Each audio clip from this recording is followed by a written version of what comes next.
ಮಧ್ಯ ಕರ್ನಾಟಕದ ಶಕ್ತಿ ದೇವತೆಯ ಜಾತ್ರಾ ಮಹೋತ್ಸವ ಅದ್ದೂರಿಯಾಗಿ ಜರುಗಿದೆ. ಈ ಬುಡಕಟ್ಟು ಜನರ ಉತ್ಸವಕ್ಕೆ ಲಕ್ಷಾಂತರ ಮಂದಿ ಭಕ್ತ ಸಾಗರವೇ ಹರಿದು ಬಂದಿತ್ತು. ವಿಜೃಂಭಣೆಯಿಂದ ಜರುಗಿದ ಈ ಒಂದು ಬೃಹತ್ ಜಾತ್ರಾ ಮಹೋತ್ಸವದಲ್ಲಿ ಬುಡಕಟ್ಟು ಸಂಸ್ಕೃತಿ ಅನಾವರಣವಾಯಿತು. ಈ ಕುರಿತ ಒಂದು ಸ್ಪೆಷಲ್ ಸ್ಟೋರಿ ಇಲ್ಲಿದೆ.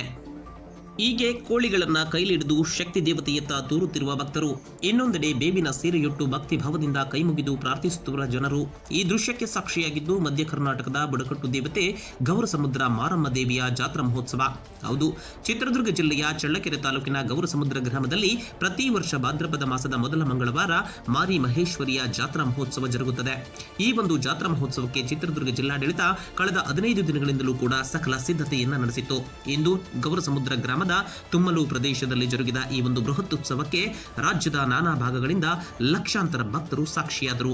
ಚಿತ್ರದುರ್ಗ, ದಾವಣಗೆರೆ, ಬಳ್ಳಾರಿ, ತುಮಕೂರು ಸೇರಿದಂತೆ ರಾಜ್ಯದ ನಾನಾ ಭಾಗಗಳಿಂದ ಸೇರಿ ನೆರೆಯ ಆಂಧ್ರ ಪ್ರದೇಶದಿಂದಲೂ ಕೂಡ ಈ ಒಂದು ಜಾತ್ರೆಗೆ ಭಕ್ತ ಸಾಗರವೇ ಹರಿದು ಬಂದಿತ್ತು. ಈ ಸಂದರ್ಭದಲ್ಲಿ ಭಕ್ತರು ತಮ್ಮ ಇಷ್ಟಾರ್ಥ ಸಿದ್ಧಿಗಾಗಿ ಪ್ರಾರ್ಥನೆಯನ್ನು ಕೂಡ ಸಲ್ಲಿಸಿದರು. ಗೌರಸಮುದ್ರ ಗ್ರಾಮದಿಂದ ತುಮ್ಮಲು ಪ್ರದೇಶಕ್ಕೆ ದೇವಿ ಎಂಟ್ರಿಯಾಗುತ್ತಿದ್ದಂತೆ ಕೇಕೆ ಶಿಳ್ಳೆ ಹಾಕುವ ಮೂಲಕವಾಗಿ ಭಕ್ತರು ಸಂಭ್ರಮಿಸಿದರು. ಬುಡಕಟ್ಟಿಗೆ ಹೆಸರು ವಾಸಿಯಾದಂತಹ ಶ್ರೀ ಶ್ರೀ ಅಖಿಲಾಂಡಕೋಟಿ ಬ್ರಹ್ಮಾಂಡ ನಾಯಕಿ ಗೌರಸಮುದ್ರ ಮಾರಮ್ಮ ದೇವಿಯ ಜಾತ್ರೆಯು ಇಂದು ಲಕ್ಷಾಂತರ ಜನ ಸೇರಿ ಅದ್ದೂರಿಯಾಗಿ ನಡೆಯಿತು. ಈ ಒಂದು ಗೌರಸಮುದ್ರ ಮಾರಮ್ಮ ದೇವಿಯ ಜಾತ್ರೆಯ ವಿಶೇಷ ಏನಂದರೆ, ಮಕ್ಕಳಿಗೆ ರೋಗ ರುಜಿನಗಳು ಮತ್ತು ಕಾಲಾರ, ಸಿಡುಬು ಇತ್ಯಾದಿ ಬರ್ತಕ್ಕಂಥ ರೋಗಗಳಿಗೆ ಮಾರಮ್ಮನಿಗೆ ಹರಕೆಯನ್ನು ಹೊತ್ತುಕೊಂಡು ಹೋಗಿರುತ್ತಾರೆ. ವಾಸಿಯಾದಂತಹ ಸಮಯದಲ್ಲಿ ಮತ್ತೊಮ್ಮೆ ಬಂದು ದೇವಿಯ ಆರೈಕೆಯನ್ನು ಈಡೇರಿಸುತ್ತಾ ತನ್ನ ಎಲ್ಲ ರೀತಿಯ ಸಹಕಾರಗಳನ್ನು ಕೋರುತ್ತಾ ಕಟ್ಟುಪಾಡುಗಳನ್ನು ಪಾಲಿಸುತ್ತಾ ಈ ದೇವಿಯ ಆಚರಣೆ ಆಗಿರುತ್ತೆ. ಈ ಮಧ್ಯಾಹ್ನದಲ್ಲಿ ಬರ್ತಕ್ಕಂಥ ಮಾರಮ್ಮ ದೇವಿ ಮಧ್ಯಾಹ್ನದ ಮಾರಿ ಎಂದು ಹೆಸರುವಾಸಿಯಾಗಿ ಲಕ್ಷಾಂತರ ಜನ ಸೇರ್ತಾರೆ. ಆಂಧ್ರ ಮತ್ತು ಕರ್ನಾಟಕ, ದಾವಣಗೆರೆ, ಬಳ್ಳಾರಿ, ತುಮಕೂರು, ಬೆಂಗಳೂರು ಮತ್ತು ಇತ್ಯಾದಿ ರಾಜ್ಯಾದ್ಯಂತ ಜನ ಸೇರಿ ಅದ್ದೂರಿಯಾಗಿ ನಡೆಯುತ್ತೆ. ಈ ಒಂದು ಜಾತ್ರೆಯನ್ನು ಜಿಲ್ಲಾಡಳಿತ ಅಚ್ಚುಕಟ್ಟಾಗಿ ನೆರವೇರಿಸ್ತಾ ಇದೆ. ಇನ್ನು ಈ ಒಂದು ಜಾತ್ರಾ ಮಹೋತ್ಸವದಲ್ಲಿ ಕೋಳಿಗಳನ್ನು ತೂರುವುದು ಕೂಡ ಮತ್ತೊಂದು ವಿಶೇಷವಾಗಿದೆ. ದೇವಿಯ ಮೈಮೇಲೆ ಕೋಳಿ ತೂರುವ ಮೂಲಕವಾಗಿ ಭಕ್ತರು ತಮ್ಮ ಹರಕೆಗಳನ್ನು ಸಲ್ಲಿಸುತ್ತಾರೆ. ಅಲ್ಲದೆ ಈ ವರ್ಷ ಉತ್ತಮ ಬೆಳೆಯಾದ ಹಿನ್ನೆಲೆಯಲ್ಲಿ ಮಾರಮ್ಮ ದೇವಿಗೆ ಈರುಳ್ಳಿ ಸೇರಿದಂತೆ ನಾನಾ ಧಾನ್ಯಗಳನ್ನು ಕೂಡ ಎಸೆಯುವ ಮೂಲಕವಾಗಿ ಭಕ್ತರು ತಮ್ಮ ಹರಕೆಗಳನ್ನು ಸಲ್ಲಿಸುವುದು ಇಲ್ಲಿನ ಮತ್ತೊಂದು ವಿಶೇಷವಾಗಿದೆ.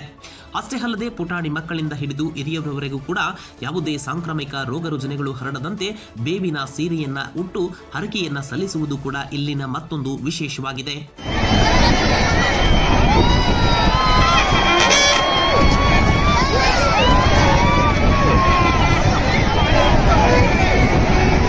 ಚಿತ್ರದುರ್ಗ ಜಿಲ್ಲೆ ಚಳ್ಳಕೆರೆ ತಾಲೂಕಿನಲ್ಲಿ ನಡೀತಕ್ಕಂಥ ಇದೊಂದು ಗೌರಸಮುದ್ರ ಜಾತ್ರೆ ಬಹಳ ವಿಶೇಷವಾದಂಥದ್ದು.